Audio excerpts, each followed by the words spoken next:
Eu fico muito feliz de estar aqui de novo com vocês, mas a mensagem de hoje não é muito feliz, não. Quero que você abra sua Bíblia, se você tiver, Jeremias capítulo 2. Jeremias capítulo 2, eu vou ler agora só o versículo 13, mas se você tiver a sua Bíblia aí, pode deixar ela aberta no capítulo 2, nós vamos ler muitos versículos deste capítulo. Jeremias, capítulo 2, versículo 13. Eu fico feliz de ver alguns rostos novos aqui, que você se sinta à vontade no nosso meio, que Deus possa falar ao seu coração também. Jeremias 2,13, diz assim: O meu povo cometeu 2 crimes. Eles me abandonaram, a mim, a fonte de água viva, e cavaram as suas próprias cisternas, cisternas rachadas que não retêm água. Vamos orar mais uma vez. Eu te louvo, ó Pai, eu te louvo pela Tua palavra, te louvo pela Tua misericórdia, Pai, na vida de cada um aqui. Eu te louvo porque o Senhor se faz presente, Pai, neste lugar. Nós não estamos aqui simplesmente reunindo para trazer alegria ao nosso coração, mas nós estamos aqui para render graças ao Senhor, Pai, para louvar o Teu nome. Nós queremos estar aqui, Pai, para exaltar aquele que é digno do nosso louvor, da nossa adoração. E nós queremos ouvir a Tua voz, Pai. Que Teu Espírito continue a falar conosco. Abençoe cada um que está aqui presente hoje. Que cada um possa desfrutar da Tua palavra, Deus, e continuar a buscar ao Senhor. Essa é a minha oração que eu te faço. Em nome de Jesus. Amém. Deixa eu fazer uma pergunta para vocês, simples. Alguém aqui sabe por que os insetos ficam rodando em volta da luz? Alguém? Não? Eu vi uma explicação científica e eu vou passar isso para você, aquilo que eu ouvi, e você já vai entender o que isso tem a ver com aquilo que nós vamos falar. De acordo com a ciência, os insetos, eles se condicionaram para sobrevoar, para voar à noite, direcionados pela luz da lua. Então o que eles fazem normalmente? Eles saem das matas e sobem as matas, e para eles não perderem a noção do norte, eles olham para a lua e vão seguindo direção àquela luz distante, natural, linda que é a lua. Porém, de um tempo para cá, né, isso faz pouco tempo na história da humanidade, o homem criou um negócio chamado energia elétrica. E quando ele criou a energia elétrica, ele criou a lâmpada. E isso fez com que os insetos ficassem sem rumo, porque eles olham para essa luz que está mais próxima, que está mais forte, apesar de ser criada por mãos humanas, mas ela está mais próxima, está mais forte. Ele começa a voar e ele pensa que essa luz está distante. Então ele vai e começa a ficar em círculos em volta da lâmpada, até que ele bate a cabeça e cai. E isso ele faz várias e várias vezes até a morte. É mais ou menos assim que funciona. E o que eu quero dizer com isso? Eu quero dizer que muitas pessoas agem da mesma forma em relação a Deus. Porque nós temos uma luz nos céus, natural, que vai nos direcionar para um caminho correto, para um caminho que nós vamos saber que nós estamos indo no caminho correto, ao mesmo tempo que há outras luzes criadas por mãos humanas, da qual muitas pessoas tentam ser guiadas por elas. E o que acaba acontecendo? Essas pessoas ficam girando, batendo a cabeça várias vezes, até chegar à morte. Não tem um rumo exato para seguir, ficam perdidas. Eu estava lendo um texto essa semana de um cara muito irritado. E no texto o cara disse o seguinte, uma parte do texto. Muitos pregadores nos dias de hoje estão mais preocupados em parecerem politicamente corretos do que teologicamente corretos. Politicamente corretos do que teologicamente corretos. E é verdade. Porque hoje, se você perceber bem, se você analisar com carinho, e você perceber não só em relação àqueles que estão pregando, mas àqueles que estão recebendo também a mensagem, você vai perceber que há uma vontade muito grande de apenas ouvir aquilo que me faz bem, aquilo que me agrada, aquilo que massageia o meu ego, aquilo que me deixa mais à vontade, aquilo que me deixa feliz. Mas quando nós falamos de uma coisa um pouco mais séria, teologicamente falando, as pessoas não querem muito ouvir, porque aquilo é muito pesado, aquilo é demais para mim, e isso me faz lembrar muito em relação àquilo que estava acontecendo no tempo de Jeremias. Jeremias é o profeta que mais me emociona da Bíblia. Se você não conhece a história dele, depois eu quero que você pesquise um pouquinho em relação a ele, se aprofunde um pouquinho mais em relação a este homem, porque a história dele é maravilhosa, é perfeita. Mas no tempo de Jeremias, as coisas não estavam indo muito bem. Para você entrar um pouquinho no contexto do que nós vamos falar, Jeremias estava numa época politicamente difícil no país dele, Israel, estava com complicações, tribulações. Para você ter uma ideia, na época de Jeremias, o reino de Israel estava dividido em dois, o reino do norte e o reino do sul. Só que 100 anos, aproximadamente, antes de Jeremias começar a profetizar, o reino do norte foi invadido, foi atacado, foi subjugado, foi levado escravo, cativo, por um outro reinado chamado da Assíria.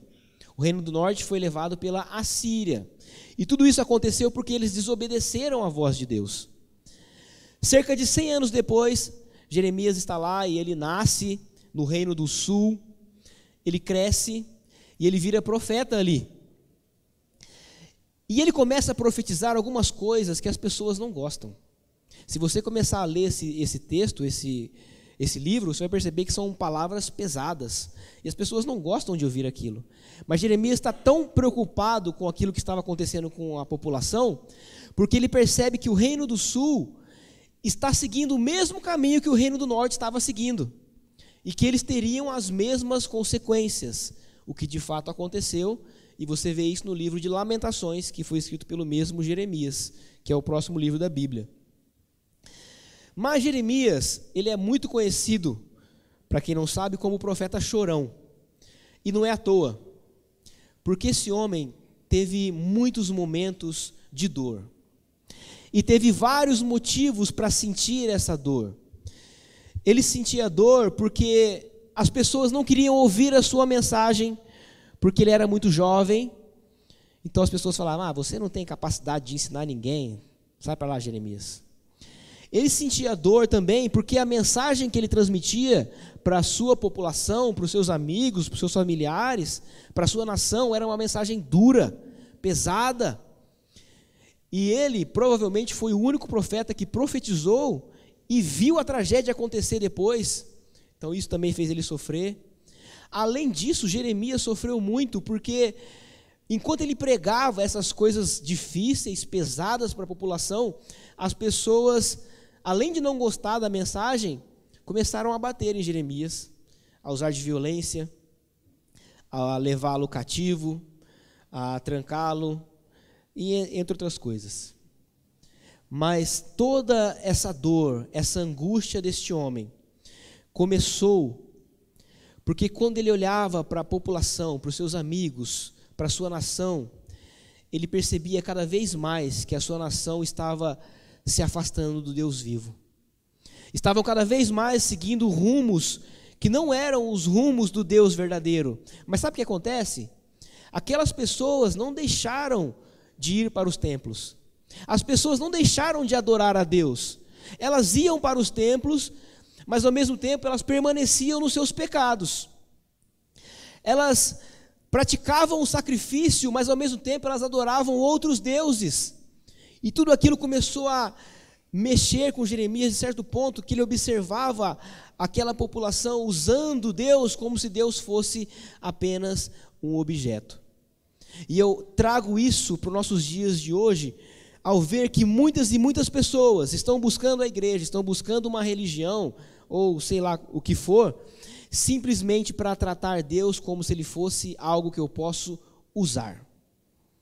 Deus serve para quê? E aí acontece o seguinte, aquele povo na época de Jeremias olhou para Deus e não queria mais o Deus verdadeiro, mas eles estavam nos templos, mas não seguindo um Deus verdadeiro, um Deus da qual eles criaram. Deus cria o homem à sua imagem e semelhança, depois o homem cria um Deus à sua imagem e semelhança, a imagem e semelhança do homem caído, porque era mais conveniente. E eu preciso falar um pouquinho a respeito disso hoje, colocar alguns pingos nos is, porque nós precisamos saber exatamente qual é o nosso lugar na fé. Nós precisamos ter um tempo de reflexão para analisar qual é o nosso tipo de relacionamento com o nosso Deus. Qual que é a ligação que eu tenho com Deus e se eu estou agindo da maneira correta em relação a Deus. Eu já ouvi muitos testemunhos, para falar a verdade para vocês, sobre vários assuntos, sobre drogas, sobre casamento, sobre trabalho, sobre prosperidade. Mas a maioria desses testemunhos que eu escuto, as pessoas não param no foco real do testemunho. Vou explicar para você. Essa semana eu estava ouvindo um testemunho no rádio de um casal, a mulher falando que quando ele namorava era tudo maravilhoso, tudo lindo, e aí casou e o rapaz saiu para o pagode. Ia para a madrugada, ia para o pagode, ficava a madrugada inteira fora, não ficava em casa. E aí o que ela fez? Ela procurou uma igreja. E ela procurou uma igreja e ela orava pelo marido dela. E ela orava tanto pelo marido dela que um dia o marido dela no pagode sentiu uma desilusão, bateu uma bad nele. E aí ele foi e começou a ir na igreja também. Acabou o testemunho. Qual que é o problema desse testemunho? O foco principal não é um casamento feliz. Um casamento feliz, uma terapia pode resolver o problema, a psicologia pode resolver o problema. Sei lá, qualquer coisa, uma música, um livro, você tomar uma atitude pode resolver o problema. O negócio é mostrar que Cristo transformou uma vida, que Cristo transformou uma casa, um relacionamento, e esse foco não estava sendo cogitado. O testemunho estava meio que fora do prumo. Por quê? Porque eu simplesmente usei Deus para resolver, e agora eu vou tocar minha vida. Lembra do texto do cara irritado que eu falei para vocês? Ele diz mais, ele diz assim, ó: eu acredito que, se pregarem a Deus como Ele realmente é, talvez seus auditórios se esvaziem, a receita da igreja caia e seus empregos estejam em risco. Afinal, essa geração é uma geração mimada, desacostumada com exigências morais e éticas, paga caro pelo prazer, gosta de ser bem tratada e não tolera nenhuma forma de sofrimento. Não possui ideais altruístas, cultua o corpo e usa a religião apenas para aplacar a consciência. Em resumo, tudo isso que ele falou é o seguinte: na sociedade de hoje, Deus tem um lugar específico na vida das pessoas, só que esse lugar específico na vida das pessoas não é ser Deus. O lugar específico de Deus para as pessoas nos dias atuais é simplesmente para aplacar a consciência, para me deixar com a consciência limpa. Por quê? Estou fazendo a vontade de Deus. Para que serve Deus? Para que serve Deus? Pensa na sua vida. Algum tempo atrás, o seu Alberto foi lá em casa me dar uma mão na parte elétrica da casa, e ele levou a maletinha dele de ferramentas, e ele tirava algumas ferramentas lá que eu não tinha nem noção o que era aquilo lá, parecia um botão de máquina de lavar. Mas ele sabia exatamente o que ele estava fazendo. Para ele, talvez ele olhe e fale, lá eu sei, mas eu não sei para que serve. Ontem eu estava conversando com a Alessandra, eu falei para ela, ó, sem olhar no Google, para que serve o baço? Para que serve as amígdalas? Não sei. Para que serve Deus? Qual que é a utilidade de Deus na sua vida? Será que hoje nós estamos tratando Deus como um objeto apenas para realizar as vontades da nossa alma, assim como nos tempos de Jeremias? E eu quero ver com vocês, nesse capítulo, algumas coisas que ele relata, das quais Deus não serve. Deus não serve para algumas coisas que eu vou falar para vocês aqui.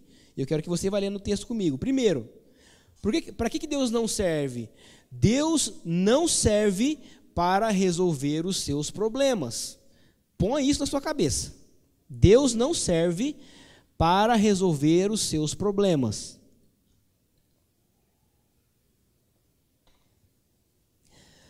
Olha o versículo 1, começa o versículo 1. A palavra do Senhor veio a mim. Vá proclamar aos ouvidos de Jerusalém. Agora é o Senhor falando.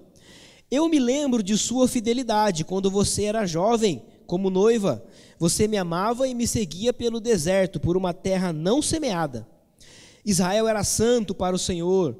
Os primeiros frutos de sua colheita, todos os que devoravam, eram considerados culpados, e a desgraça os alcançava, declara o Senhor. Ouçam a palavra do Senhor, ó comunidade de Jacó, todos os clãs da comunidade de Israel. Assim diz o Senhor: que falta os seus antepassados encontraram em mim, para que me deixassem e se afastassem de mim? Eles seguiram ídolos sem valor, tornando-se eles próprios sem valor. Deus não serve para resolver os seus problemas. Sabe o que está acontecendo aqui?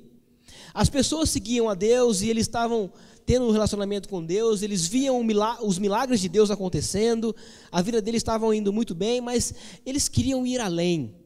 Tinha algumas coisas a mais que eles queriam fazer e da qual parece que Deus não estava meio que querendo realizar na vida deles. O que eles faziam então? Eles falavam: Deus, dá um tempinho aqui agora que eu vou agora adorar esse outro Deus aqui. E eles começavam a fazer uma bagunça. Sabe por quê? Porque a relação deles com Deus era uma relação de troca. Era uma relação do que eu faço aqui e o Senhor faz aí. Então agora não tem o que eu quero aí, então eu vou procurar ali no outro lado. Sabe aquela coisa de negociar com Deus? Já viu alguém assim? Ah, Deus é minha fortaleza, minha rocha, fortaleza, socorro sempre presente na tribulação. Então o que eu vou fazer? Eu vou para a igreja, vou me esforçar, aquela relação cultica, eu vou para a igreja, eu faço minhas orações, e eu busco a Deus, porque eu amo a Deus? Não.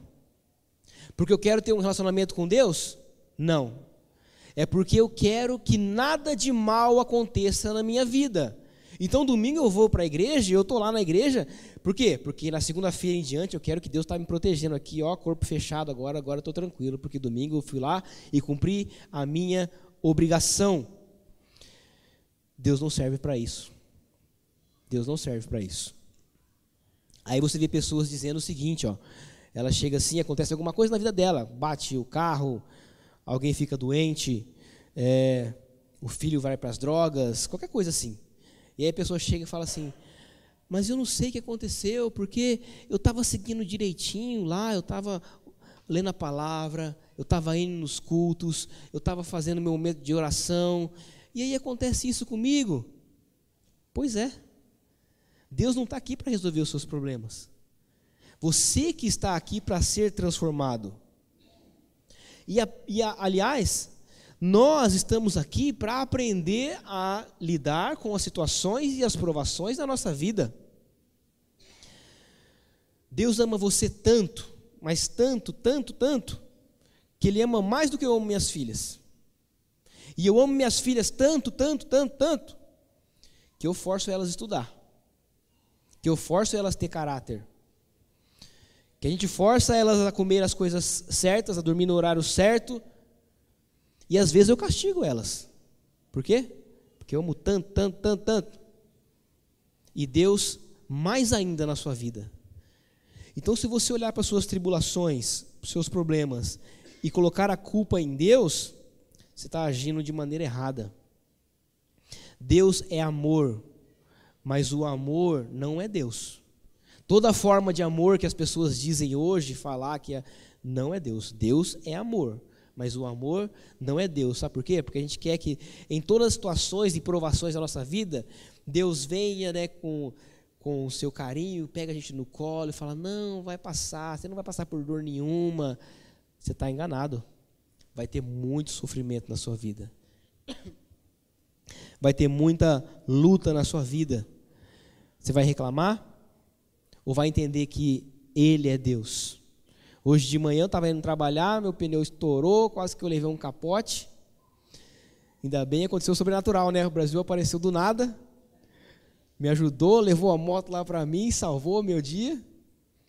E de manhã eu já estava assim, poxa vida, mas meu pneu vai furar agora. Eu estava me preparando para sair mais cedo do trabalho, para correr lá, porque vou transmitir a mensagem para os irmãos e tal. Opa, Giovanni, calma. Deus é Deus. As coisas vão acontecendo aí. Engraçado que no final do versículo 5 ele fala, eles seguiram ídolos sem valor, tornando-se eles próprios sem valor. Ficaram iguais aos ídolos. E qual que é a única intenção na relação de um ídolo? Troca. Eu faço algumas coisas para o ídolo, algumas coisas que o ídolo pede, por quê? Porque eu sei que aquele ídolo, ele faz aquela coisa específica que eu quero. É a relação de troca. E uma coisa engraçada para a gente pensar, é meio que igual o ovo e a galinha. O que nasceu primeiro, o ídolo ou o idólatra? Porque o ídolo, ele não se cria sozinho. Alguém tem que criar o ídolo. Mas para o idólatra fazer uma imagem do ídolo, o ídolo já existia para ele. É meio complicado de entender essa parte. Mas uma coisa é certa, você vai saber que sempre quando há um ídolo, está envolvido o meu desejo. O desejo do meu coração. E uma coisa é certa, Deus não serve para isso. 2, para que Deus não serve? Deus não serve para adaptar as suas ideias. Deus não serve para adaptar as suas ideias. Versículo 6. Eles não perguntaram, eles quem? O povo de Israel. Eles não perguntaram, onde está o Senhor que nos trouxe do Egito e nos conduziu pelo deserto por uma terra árida e cheia de covas, terra de seca de trevas, terra pela qual ninguém passa e onde ninguém vive. Eu trouxe vocês a uma terra fértil para que comessem dos seus frutos e dos seus bons produtos. Entretanto, vocês contaminaram a minha terra, tornaram a minha herança repugnante. Olha essa parte agora. Os sacerdotes não perguntaram pelo Senhor. Os intérpretes da lei não me conheciam. Os líderes do povo se rebelaram contra mim. Os profetas profetizavam em nome de Baal, seguindo deuses inúteis. Ou seja, ninguém conhecia Deus. Ninguém da liderança espiritual de Israel conhecia Deus de verdade. Consequentemente, ninguém do povo conhecia Deus. A multidão ali estava fazendo aquelas coisas, indo nos templos e fazendo os rituais, mas não conheciam a Deus. Você conhece a Deus? Quanto que você conhece de Deus? O quanto que você busca o Senhor? Mas busca mesmo? Busca de verdade? Sabe por que eu falo isso? Porque hoje em dia tem umas pessoas que elas não buscam a Deus. E aí o que elas fazem? Elas não buscam a Deus e elas começam a filosofar ideias na cabeça dela de como Deus agiria, de como Deus iria pensar, como Deus iria estruturar aquele momento da vida dela. E aí ela começa a criar na cabeça dela um Deus bonzinho como ela quer no coração. E aí o Deus dela funciona da maneira que ela pensa. E ela pensa assim, poxa, talvez essas coisas aqui, Deus também não vai se importar tanto, né? Poxa, Deus conhece a minha intenção e o meu coração. Deus entende, né? Vou falar a verdade para você. Deus entende. Mas Ele não concorda. Porque Deus não vai adaptar as suas necessidades. Ele é Deus. Ele é Deus. E aí, o que eu vejo muitas vezes? Pessoas que não querem saber nada de escola bíblica, não quer nada saber de leitura da Bíblia, não quer nada saber, vamos agora estudar aqui versículo por versículo. Ah, não, pastor, isso aí é muito enrolado. Fala aí, como é que eu posso viver? Como é que eu posso melhorar meu casamento? Como é que eu posso melhorar minhas finanças? Resolve aí, resolve rápido, rápido. Porque eu não quero essas coisas não. Estudar a Bíblia, conhecer a Deus, essas coisas aí, não, isso aí demora muito. E as pessoas não sabem de nada, e aí você percebe que as pessoas vão dar conselhos lá fora, elas falam coisas que não tem nada a ver com Deus. Mistura religião, fala coisa de seixonoye, não sei, qualquer coisa aí e tal, mas nada de Deus. Sabe por quê? Porque não conhece. Não conhece a Deus, porque não busca a Deus. Falam coisas das quais Deus iria contra, mas elas falam por quê? Porque não conhece a Deus. E aí, deixa eu contar um negócio para você. Deus não vai contra a sua palavra por você não, viu? Não vai. Deus não vai olhar na palavra dele e falar assim, o cara lá tá me seguindo meio mais ou menos, às vezes, deixa para lá, vai, releva esse cara aí. Não vai não. Não vai. Porque ele tem a sua lei. E o que eu acho mais engraçado é que a gente quer que Deus abra mão. A gente quer viver a nossa vida de delícias, de prazeres, e baladinhas, e bebedices, e glutonarias, e todos os prazeres da carne, e quer que Deus olhe para a gente e fala, não, tudo bem, pode ir lá. A gente quer que Deus abra mão. A gente não tem coragem de abrir mão de nada para Deus. Não tem coragem de abrir mão de um tempo, não tem coragem de abrir mão de uma roupa, não tem coragem de abrir mão de um lugar, não tem coragem de abrir mão de um trabalho para Deus, mas quer que Deus olhe para a sua palavra e fale assim, tá bom, vai, por você eu vou abrir mão rasga esse trecho da Bíblia aí, porque é por você. Não funciona assim. Deus não serve para isso. Deus não vai adaptar as suas ideias. A gente troca Deus muito fácil hoje em dia. A gente troca Deus por minutos de prazer. A gente troca Deus por um momento de raiva. E a gente quer que Deus olhe para a gente e fale assim, beleza, pode ir aí que nós estamos juntos nessa aí. Não funciona. Não funciona. É Ele quem decide e não você. Terceiro, para que Deus não serve? Deus não serve para apagar as consequências dos seus erros. Deus não serve para apagar as consequências dos seus erros. Versículo 9. Deus falando, por isso eu ainda faço denúncias contra vocês, diz o Senhor, e farei denúncias contra os seus descendentes. Atravessem o mar até o litoral de Chipre e vejam. Mandem observadores a Quedar e reparem de perto e vejam se alguma vez aconteceu algo assim. Alguma nação já trocou os seus deuses? E a resposta é, não. E eles nem sequer são deuses, mas o meu povo trocou a sua glória por deuses inúteis.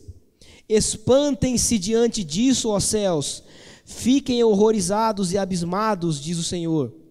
O meu povo cometeu 2 crimes. Eles me abandonaram a mim, a fonte de água viva, e cavaram as suas próprias cisternas rachadas que não retêm água. Acaso é Israel escravo de nascimento? A resposta é não. Por que foi então que se tornou presa de leões que rugem e urram contra ela? Arrasaram a sua terra, queimaram as suas cidades e as deixaram desabitadas. Até mesmo os homens de Mênfis e de Táfnis raparam o seu crânio. Olha essa parte. Não foi você mesma a responsável pelo que lhe aconteceu ao abandonar o Senhor, o seu Deus? Agora, por que você vai ao Egito para beber água do Nilo? E por que você vai à Síria para beber água do Eufrates? O seu crime a castigará, e a sua rebelião a repreenderá. Compreenda e veja como é mau e amargo abandonar o Senhor, o seu Deus, e não ter temor de mim, diz o soberano, o Senhor dos exércitos. O seu erro, a sua culpa, foi você que fez isso. E sabe o que a gente vê muitas vezes acontecendo? Pessoas que vivem a sua vida de boa, não está nem aí para Deus, vem na igreja às vezes, né? Não quer um compromisso verdadeiro com Deus, não tem essa preocupação de ter um zelo pela palavra de Deus, mas aí faz uma burrada na vida. E qual que é a primeira coisa que a pessoa faz? Buscar a Deus. Deus, resolve aí para mim. E agora eu vou abrir um parênteses aqui, um parênteses bem grande. Como eu estou decepcionado com os maridos. Como estou decepcionado com os maridos. Homens que não fazem o básico, e isso inclui a mim, tá? Homens que não fazem o básico, não cuidam da sua casa nos mínimos, não vão atrás de resolver as coisas mais simples, é lento para resolver as coisas, não prestam atenção nas necessidades básicas das suas esposas, dos seus filhos, não tem a capacidade de sentar e educar uma criança, não é o líder espiritual da sua casa. O que está acontecendo? E digo outra coisa para vocês. Como estou decepcionado com as mulheres, com as esposas. Porque eu não sei se foi uma visão errada daquilo que começou no feminismo lá atrás, o empoderamento feminino, que nós chegamos numa época agora que parece que as mulheres elas só têm direitos. O negócio delas é cobrar e mostrar que, poxa, eu estou muito chateada com tudo que está acontecendo aqui, eu quero abandonar tudo. Por quê? Porque os meus direitos. E se esquecem dos seus deveres, da parte que tem que fazer, de ser mãe, dona do lar, esposa, submissa, mas eu não quero tudo isso. Por quê? Porque os meus direitos não aparecem, então agora eu estou chateada com tudo aqui. E sabe o que acontece? O casamento dá pau. Probleminha. Quem errou? A mulher. Quem errou? O marido. Quem errou? Os dois. Sabe o que a gente faz? Junta os caquinhos aqui, ó. Deus, resolve aí para mim. Deus não serve para isso. Deus não serve para isso. Deus quer te tirar dessa? Quer. Ele pode tirar dessa? Pode. Mas Deus, o Deus soberano, o Deus dos céus, instrui você em toda a sabedoria. Ele dá a sua palavra, Ele mostra, Ele direciona, Ele busca você, Ele mostra qual o caminho que você deve seguir. Só que a gente não segue o caminho de Deus, a gente não busca a Deus, nada dessas coisas, e a gente quer que depois Deus resolva. E eu digo mais, viu? Agora digo eu, não o Senhor. Como estava falando com a Alessandra um tempo atrás, ela discordou de mim, você pode discordar também. Eu falei para ela, acho que futuramente o casamento não vai existir mais, não vai ter mais. As pessoas não dão mais valor, é um negócio meio solto, sabe? Assim mesmo, quer nem saber, principalmente os crentes, estão nem aí. Lei da colheita. Lei da semeadura e da colheita, pessoal. O que a gente faz nessa vida vai ter consequências. Deus instrui você. Deus mostra para você o caminho.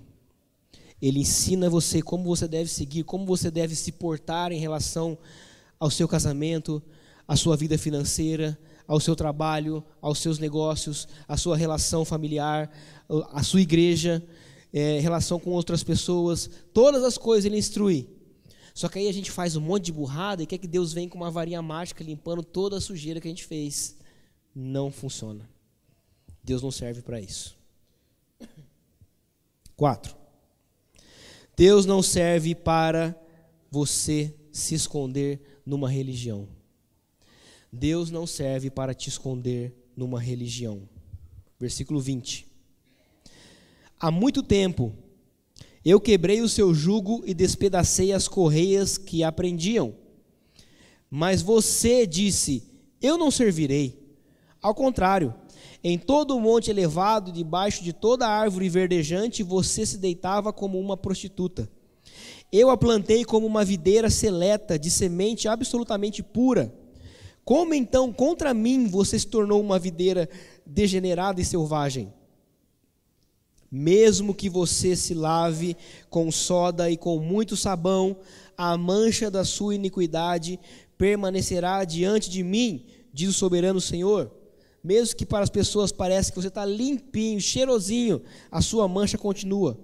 Como você pode dizer que não está contaminada e que não correu atrás dos baalins, de outros deuses? Reveja o seu procedimento no vale e considera o que você tem feito. Para por aí. Deus não serve para te esconder numa religião. Esses dias atrás, eu estava vendo umas fotos e uns vídeos de um rapaz que estudou comigo. Ele estava numa cerimônia religiosa. E eu confesso para vocês que eu fiquei irado com aquilo que eu vi. Porque o cara estava fazendo umas caras de fé, assim, um negócio meio... Sabe quando você faz cara de fé? Que você faz aquela cara assim que vai dar certo, sabe? Pensamento positivo. Ele estava com aquelas caras assim, naquela cerimônia, e no vídeo lá ele estava falando a palavra de Deus com uma autoridade violenta. E eu falei, olha só, engraçado que eu nunca vi esse cara com essa autoridade toda no mercado.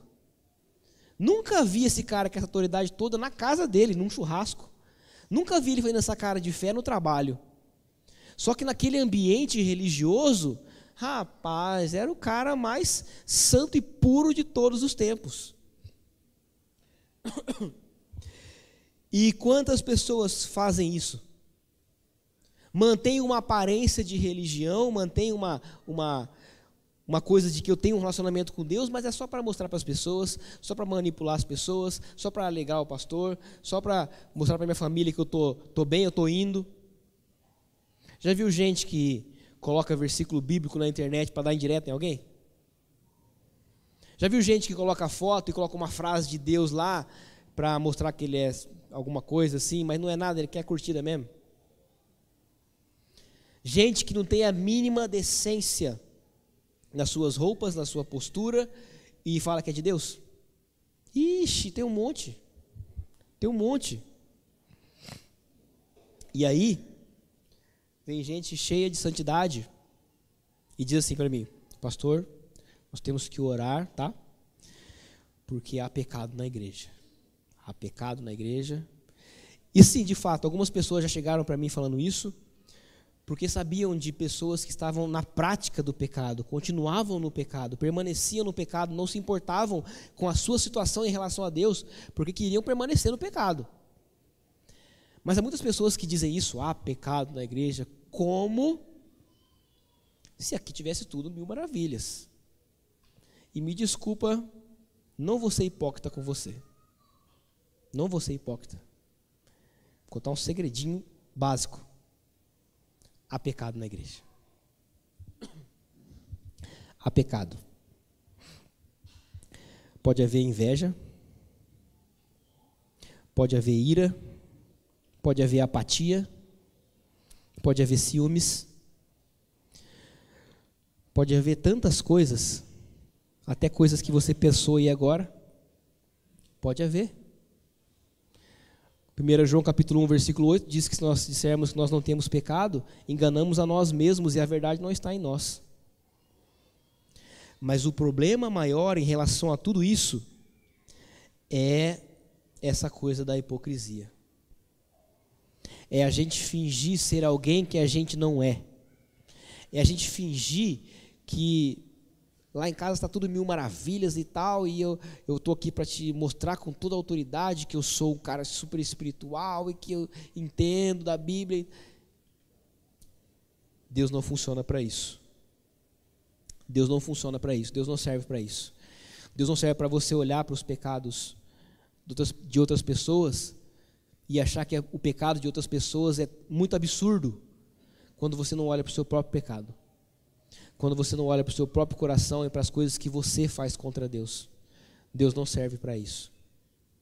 Agora, por que nós tratamos Deus assim? Por que nós tratamos Deus como um objeto para o meu benefício próprio? E a resposta que eu tenho para isso, eu acho, que é mais ou menos como se a gente pensasse muitas vezes que Deus atrapalhasse a nossa vida. E eu vou explicar para você usando a parábola do filho pródigo. Você conhece a parábola do filho pródigo? Tem um pai, o pai na história simboliza Deus, e ele tem 2 filhos, um filho mais novo e um filho mais velho. O filho mais novo chega para o pai e fala: pai, queria que o senhor morresse, mas como o senhor está demorando para morrer, dá minha parte da herança, que eu vou para o mundão aí curtir. Estou cheio já de ficar aqui na sua casa. O pai vai e dá a parte da herança para o filho. E o filho vai curtir a vida, e ele vai nas bebedeiras, e ele pega muita mulher, e ele compra vários carros, ele não quer saber de trabalho, e ele fala umas boas verdades para outras pessoas. Ele vai curtindo, ele conquista muitos amigos. Só que nessa jornada dele, ele nem percebe que ele perdeu o dinheiro, acabou o dinheiro. E quando acaba o dinheiro, ele não tem mais para onde ir, não tem o que fazer. Até que um rapaz fala para ele: eu vou arrumar um emprego para você, mas o seu salário, aliás, seu trabalho é cuidar de porcos, e o seu salário vai ser comer com os porcos aí. O cara fala: tá bom. E naquele momento, comendo com os porcos, ele pensa: peraí, o que eu estou fazendo? Meu pai tem muitas riquezas, ele é maravilhoso, eu vou voltar lá arrependido, eu vou mostrar para ele que eu estou arrependido, e ele vai me perdoar, e eu vou ser um servo dele, etc. E ele volta. Quando ele volta, o pai vem, abraça, faz uma festa, faz uma churrascada para ele. E aí tá. Nessa vem o filho mais velho, voltando do trabalho. Quando ele chega perto da casa, ele vê que está tendo aquela festança, e aí ele olha para aquela cena, fala: o que está acontecendo aí? Aí um dos servos fala: o seu irmão voltou, vivo, seu pai está fazendo uma festa para ele. Ele fica indignado. Você está de brincadeira. Eu estou aqui servindo meu pai faz tantos anos, e nunca que ele fez um churrasco para mim. Agora por que ele vai fazer para o meu irmão? E dá para a gente aqui, como cristão, como pessoa que permaneceu em casa, como pessoas que ficaram na igreja, analisar um pouquinho em relação ao sentimento deste menino, desse filho mais velho. Porque na mente dele é como se ele dissesse assim: então quer dizer que eu estar aqui com meu pai, eu servir a Deus, não valeu muito a pena. Era melhor eu ter ido lá, então depois o senhor ia perdoar mesmo. Parece que ele estava meio com inveja do irmão por ter saído. E aí, pensando sobre isso tudo, eu comecei a pensar em relação à minha vida, em relação à sua vida. E eu pergunto para você: se Deus chegasse para você ou para mim e dissesse assim: eu vi que você está tendo uma vida aí que meio que me usando, você vai na igreja só que você quer algumas coisas em troca, né? Você quer que eu resolva os seus problemas, conserte os erros que você faz. Vamos fazer o seguinte: vai curtir a vida aí, faz o que você quiser. Você quer sair com um monte de mulherada? Sai. Você quer comprar carro? Compra. Você quer falar umas verdades com as pessoas? Você fala mesmo. Quer bater em algumas também? Pode bater. Faz tudo o que você quiser. Vai, aproveita. Curte a noite. Faz tudo o que você quiser. Aí depois que você fizer tudo o que você quiser, você volta arrependido. E vou perdoar você. Não responde para mim, responde para você mesmo. Você iria? Iria ou não? Mas aí que tá. Aí eu comecei a ler melhor, eu li mais a história. E aí parece que Deus estava falando comigo. Deus começou a falar comigo: ô Giovanni, você leu a história inteira? Eu falei: li sim, senhor. Leu tudo mesmo? Li tudo. Então não estou te entendendo, ô Giovanni. Não estou te entendendo porque parece que você não compreendeu 2 coisas principais nessa história. A primeira é que você não tem noção do que é viver o inferno. Você não tem noção do que é viver o inferno na sua vida. Não estou falando lá no inferno, mas no inferno na sua vida. Você não tem noção do estrago que o crack faz. Você não tem noção do que é viver de ressaca em ressaca. Você não tem noção do que é fazer sexo e ser quebrado o seu coração porque não tem uma afinidade. Você não tem noção do que é desviar dinheiro de saúde para comprar um iate para você. Você não tem noção. E digo mais, você não tem noção do que é comer com os porcos. E aí eu diria para Deus, não, Senhor, eu voltaria antes. E Deus diria para mim, ha. Aí que você se engana. Porque você nem vai perceber. Quando você perceber, você já está com os 2 pés na lama e já está lá agachado lá com a comida do porco. Você está num caminho que você acha que está tudo lindo, tudo maravilhoso, é tudo gostoso, né? Quando você perceber, você está lá comendo com o porco. Só que aí você também não entendeu a segunda lição, que é a mais importante. Giovanni, você não tem noção do que é estar na minha presença. Você não tem noção do que é comer na minha mesa. Porque o dia que você comer da minha mesa, você não vai ter a capacidade de chegar para mim e dizer que um dia você quis comer com os porcos. Porque agora você sabe quão bom e quão precioso é a vida comigo. Você vai entender a vida abundante que eu tenho para você. Quando você descobrir isso, você vai entender que eu não sou aquele que atrapalha a sua vida.